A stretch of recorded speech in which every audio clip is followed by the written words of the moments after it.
Você acha que ser escolhido por Deus seria o maior privilégio do mundo, certo? Ter visões, falar com o Criador, guiar multidões, parece glorioso. Mas aqui vai a verdade amarga. Ser um profeta, na prática, era como assinar o próprio atestado de óbito, com sangue, poeira e um monte de gente te odiando. Imagine nascer em um tempo onde ninguém quer ouvir verdades, só promessas de vitória e fartura.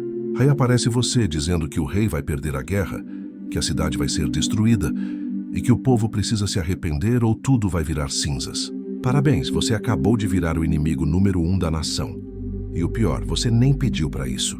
Um dia está cuidando das suas ovelhas ou tentando dormir e do nada, voz celestial, trovões, visão apocalíptica. Pronto. Agora você tem uma missão divina que ninguém vai acreditar e um destino que vai te custar a sanidade, a reputação e, quase sempre, a vida. Ser profeta significava ser mensageiro, mas não o tipo que entregava boas notícias. Você carregava avisos de destruição, juízo e arrependimento. Era como ser o carteiro do fim do mundo, batendo na porta de quem não quer saber da entrega. Vamos começar com Jeremias, o profeta chorão. Não era porque ele era sensível, mas porque o cara literalmente vivia sendo espancado, preso, jogado em buracos e xingado por multidões. Tudo isso por repetir a mesma mensagem. Vocês estão ferrados se não mudarem. Ninguém gosta de ouvir isso. E quando a cidade caiu, adivinha quem culparam? Ele, por Ezequiel, por outro lado, teve uma forma mais visual de profetizar. Ele comeu um rolo de pergaminho, ficou meses deitado de lado e até cozinhou pão sobre fezes, tudo para ilustrar o caos que vinha.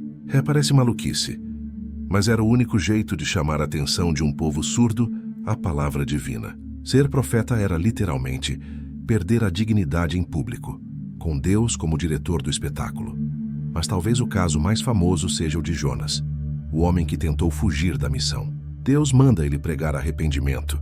Ele foge para outra cidade, entra num navio e... Bum! Tempestade. O resto você sabe. Peixe gigante, dias de pavor no escuro e o maior arrependimento da vida. Jonas aprendeu o que todo profeta aprende cedo. Não dá para fugir do chamado, mas dá para se arrepender de tê-lo atendido. A rotina de um profeta era algo entre um reality show espiritual e um filme de terror. Visões de destruição, vozes na cabeça, rejeição social e uma taxa de mortalidade altíssima. Porque o problema não era só o que você dizia, era quem você contrariava. Reis, sacerdotes e multidões com tochas na mão. Os profetas viviam em constante tensão. Um erro na interpretação, e você era considerado falso, o que na época significava apedrejamento público. Isso mesmo.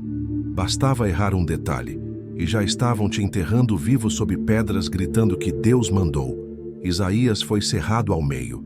Jeremias apedrejado. Zacarias morto dentro do templo.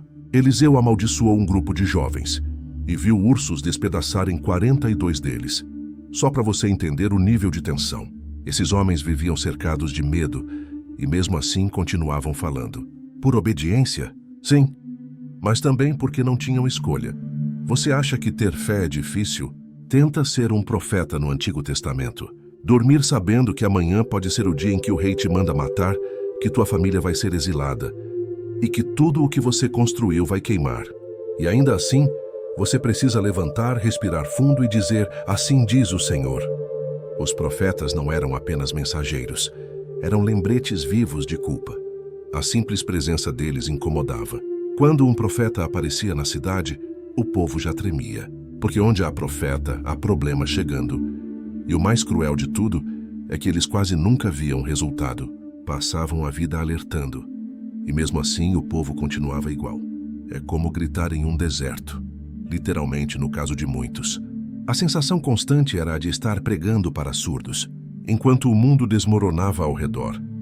Imagine receber visões do futuro e saber que ninguém vai acreditar em você até ser tarde demais.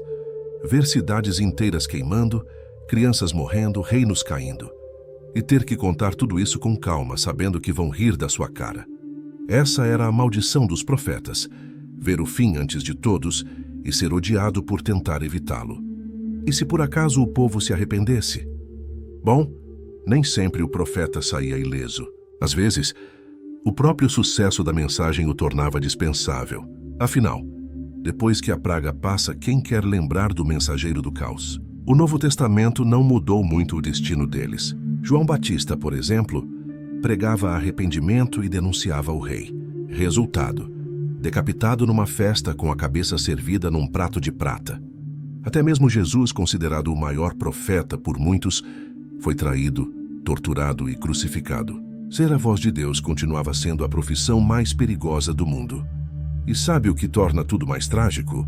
É que os profetas nunca tiveram garantias. Nenhum contrato, nenhuma glória, nenhum pagamento. Só fé, dor e o peso insuportável de saber demais. A recompensa era ver o que os outros não viam e carregar o trauma sozinho. Você acha que teria coragem? Ou também tentaria fugir como Jonas? Imagine sentir o fogo do chamado, as palavras queimando dentro de você, sabendo que, se ficar em silêncio, enlouquece. Mas se falar, morre. Esse é o verdadeiro dilema do profeta: ser devorado pela mensagem ou pelo mundo. E no fim, quase todos terminavam da mesma forma: isolados, cansados, esquecidos. Nenhum monumento, nenhuma medalha.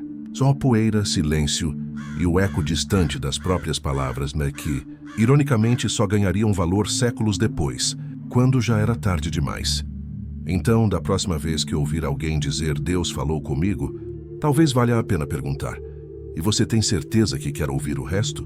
Porque se a história nos ensinou algo, é que quando Deus escolhia alguém para falar, Ele raramente estava trazendo boas notícias. E aí, você teria coragem de ser um profeta, sabendo que sua missão é basicamente uma sentença de morte? Se quiser descobrir o que aconteceu com outros escolhidos divinos que desafiaram o impossível, assista ao próximo episódio de Pecados Divinos.